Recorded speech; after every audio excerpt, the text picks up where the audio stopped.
Bonjour, je me présente Christine Foy, physiothérapeute à la clinique du PEPS. Aujourd'hui, je vous offre une capsule pour vous démontrer quelques exercices que vous allez pouvoir inclure dans vos pauses lors de votre journée en télétravail.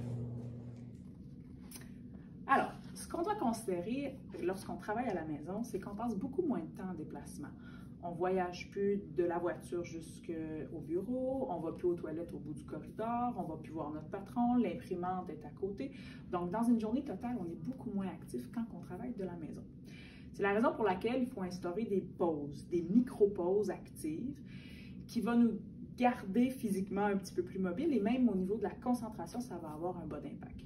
Moi, je vous suggère de passer au moins 2 pauses plus longues qui vont être d'une durée d'environ 30 minutes avec lesquelles vous allez vraiment décrocher, soit aller marcher, soit aller travailler sur votre terrain, soit faire un petit cours de yoga, soit faire un cours de pilates, des exercices musculaires, mais vraiment 2 fois 30 minutes dans votre journée où vous allez vraiment être un petit peu plus en mode actif. Les autres micro-pauses que vous allez introduire, alors on va suggérer de le faire environ après 45 à 60 minutes de position assise. Donc, ça prend environ 1 à 2 minutes.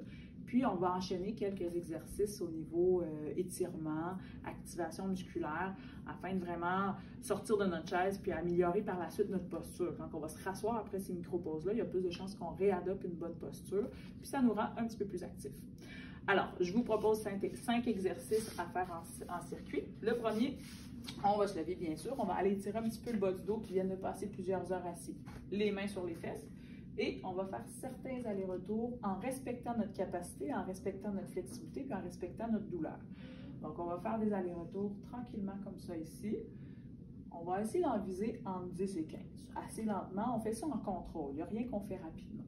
Donc, 10 et 15 allers-retours d'extension lombaire. Par la suite, on va pouvoir utiliser notre chaise. On va venir mettre le pied sur la chaise pour avoir le genou un petit peu plus haut que la hanche. Puis on va aller étirer en rotation la région thoracique avec une rotation comme ça ici. On en profite pour prendre des bonnes inspirations, ça nous aide. On va tenir à peu près 15-20 secondes de chaque côté. On pourrait le refaire 2 fois, comme ceci. Par la suite, pour la région un petit peu plus du cou, on va venir faire des étirements en rétraction d'arrière. Donc, on pense à notre corps, on se met en extension axiale et on va venir faire un beau triple menton ou quadruple menton en rentrant le menton. Et on va faire des allers-retours comme ceci afin de sentir un étirement derrière la nuque.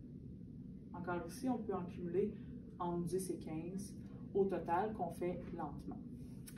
Par la suite, on va travailler un petit peu au niveau des épaules pour étirer un petit peu la région thoracique en haut. On va faire des ronds avec les omoplates, avec les épaules. On va venir rapprocher les omoplates derrière et rouler les épaules soit vers l'avant ou soit vers l'arrière. Il n'y a pas de problème. On va essayer d'en cumuler encore entre 10 et 15. Et en terminant, on va activer un petit peu nos jambes qui n'ont pas beaucoup travaillé. On va utiliser la chaise afin de faire un mouvement de squat. On part assis sur notre chaise, les pieds légèrement derrière les genoux, bien assis sur le bout de la chaise. Et je vais me lever et me rasseoir en reculant les fesses tranquillement. Faites attention, si vous avez une chaise qui roule, assurez-vous qu'elle ne roule pas. On va monter et on va descendre lentement. Et on va s'assurer qu'on contracte les fessiers quand on arrive en haut. On va accumuler entre 10 et 15. Donc, ce circuit-là, moi, je vous conseille de le faire 2 fois. En tout et partout, ça va vous prendre entre 2 et 3 minutes. Et on le répète idéalement à chaque heure ou à chaque 45 minutes lorsque vous êtes de façon prolongée, plus assise. Alors, bonne journée à vous et bons exercices!